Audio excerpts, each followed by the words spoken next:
we're still talking commodities, but this time the focus is on the domestic segment, and we're looking at flour.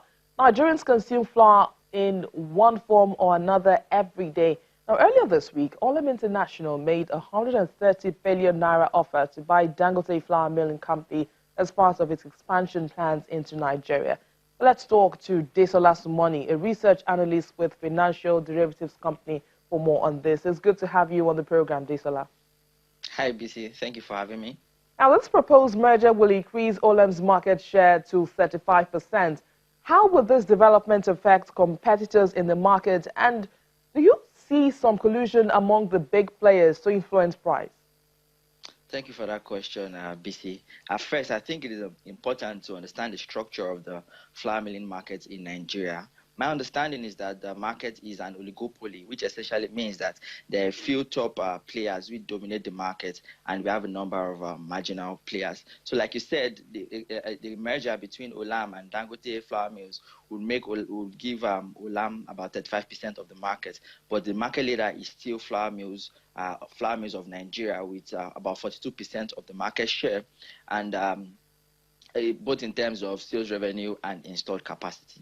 Now, it is important to note that Olam has been on an expansion spree since as early as 2010, where it acquired Crown Flour Mills, and then 2016, where it acquired Amber Flour Mills, which was a subsidiary of Boa Group. Now, it's also important to note that Olam is notorious for starting price wars in countries where they operate, and a prime example of that is in Cameroon.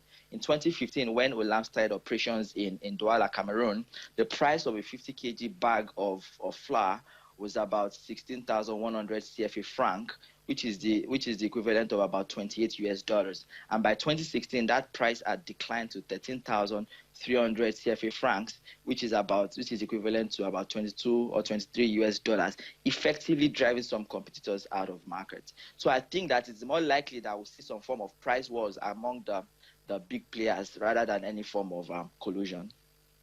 Talking about price, now the price of a 50-kilogram bag of flour has remained flat at 11,000 naira. What are the factors responsible for this?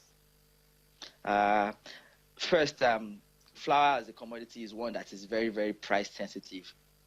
Like I said, if a big player suddenly increases the price, it risks losing market shares. And also, if another player suddenly reduces the price, starting a price war, it's most likely going to increase market share. And another factor that is driving this is demand, like you said earlier. So because Nigeria has a young growing population, the population is growing at an average of 3% annually, and the median age of Nigerians is about 18 years.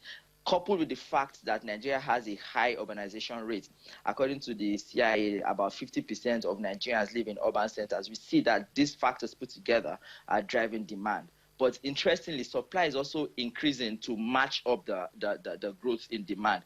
Although Nigeria's production has remained stagnant at about 60,000 metric tons for the past 3 years, a lot of imports the country imports to fill in the gap, and the USDA has forecast that for the 2018-2019 marketing year, that Nigeria's import is expected to increase by 4% to 5.4 million metric tons. So we see as demand is increasing, supply is also increasing to match up, and that is why we have price remain relatively flat. Well, thanks, Desola Sumoni, for joining us on the program. Desola Sumoni is one of the research analysts at the financial derivatives company.